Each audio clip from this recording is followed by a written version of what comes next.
नमस्कार जय जगन्नाथ। आज बनेबा बिना जंतणी रे बहुत ही सहज उपाय बनेबा काकरा पिठा। तो यही प्रोसेस रे आपण मंडा पिठा भी बने पारिबे। व्यस्तता बहुल भितर आपण कम समय केमती काकरा पिठा बनेबे आज रेसिपी रे आपण माने देखि परिबे। स्वागत करछि देसी फूड कोर्ट ओडिशा को। चलंतु आज रेसिपी रे स्टार्ट करबा। तो एठी मने छि गोटे कप सुजी। तो आपण जे माने सरू मोटा सुजी जेकोसी टाइप रो सुजी भी आपण एठी नै परिबे। तो एठी माप हिसाब रे गोटे कप नेछि मो सुजी।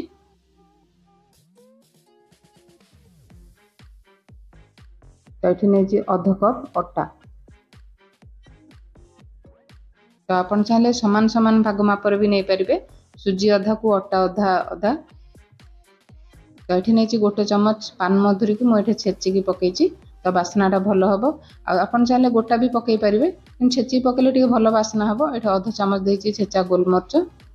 तो आपन जदि गुजराती गुंडर स्मेल पसंद तो गुजराती गुंड टे पकई पारे। ये गोटे बड़ चामच देती राशि यहाँ पूरा ऑप्शनल अच्छी। तो पकड़े भल लगे आ देखा भी पिठाटा सुंदर लगे। आ मिठार बालांस मुझे अल्प लुण। तो ये आपण मिठा जी पसंद करेंगे से अनुसार ये चीनी मुझे आपन चाहे गुड़ भी दे पारे। तो ये सबको भलसे गोले नेबा। तो आपण जंती की जो मान को जंती की पिठा आसुनी तो आज रेसिपी से बहुत ही हेल्पफुल हम।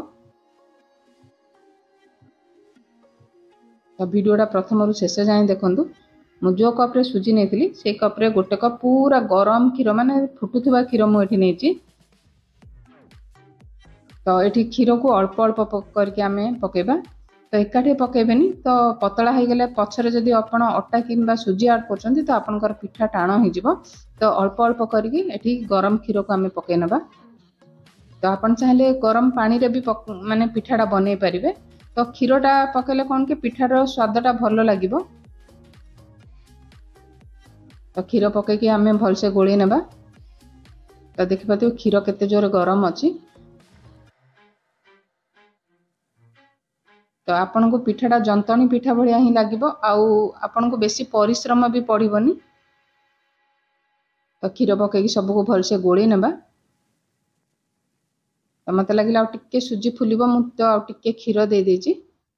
जदि आपन गुड़ यूज करछंती तो अटा और सुजी देहरे गुड़ को भलसे मिक्स कर नेबे। बहुत ही कम क्षीर लागिवो कारण अटा क्षीर पकेला परे अटा माने गुड़टा टिके पतला लागिवो। तो देखि पारथियो केते क्षीर बंची गला। आकु 10 रु 15 मिनिट मु रेस्ट रे रखि देतिली। तो देखि पारथियो सुजी भलसे फुली जाईछि।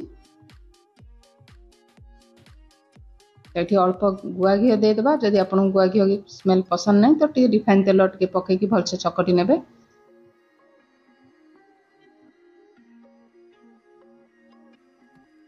आ एमती पिठा बनेले भी बहुत तेल भी माने टाणुनी।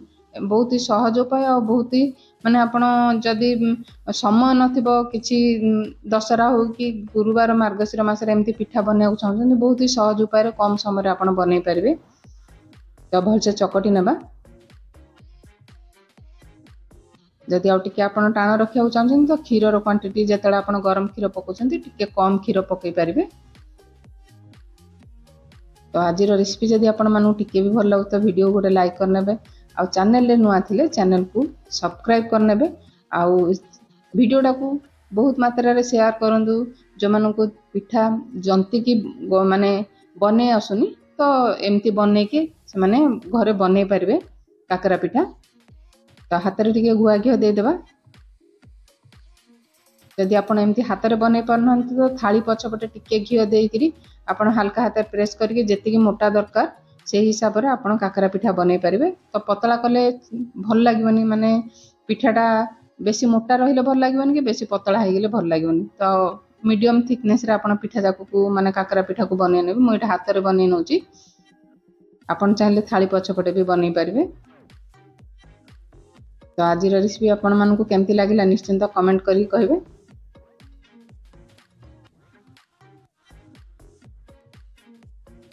तो गोटे कप सुजी आ आधा कप अटार बहुत सारा काकरा पिठा बनी पारछि। तो आपण एमती प्रोसेस रे आ नड़िया आ गुड़ किंबा चीनी जेकोसी आपण जे पूरा बनाउछन्ती बने की आपण मंडा पिठा भी एमती बनै परिबे। मंडा पिठा बनवाई भी आपको जंतणी बनवा पड़ोनी। मु तो ये मंडा पिठा बनैनी सबू तक को ये काकरा बनई टे छोट साइज बनई आप चाहिए बड़ बड़ भी बनई पारे। तो ये तेल को आप जिते भी छाणवे मीडियम हिट करके छाणवे। जदि तेल टे बहुत गरम हो जाए जल्दी तातीज आ पिठाटा टे टाण हम आप मीडियम हिट्रे पकेबे पिठा बनइबे तो पिठा बहुत ही सॉफ्ट रहिबो नरम रहिबो आपण जेमती जंतणी पिठा बनाउछंती से टाइप रे ही बनिबो। तो मो तेल टिके अधिका ताती आइतिला प्रथम पिठाटा देखि परथे जल्दी कलर आसी आइछि।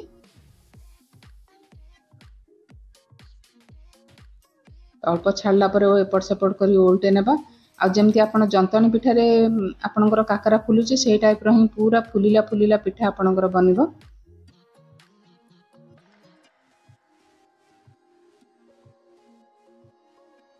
तो देखुथिबे के सुंदर माने फुला फुला पिठा सब होईची। जेटा प्रथम पकईथिला प्रथम बाहर कर नेबी।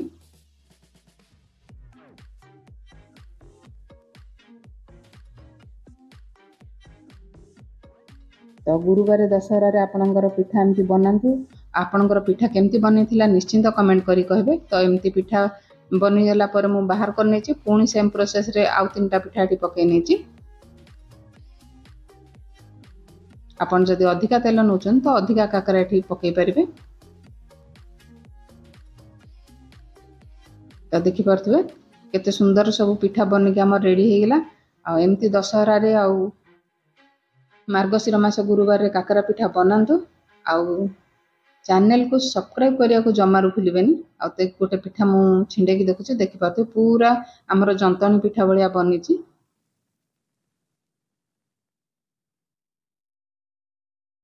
तो निश्चय घरे बनातु।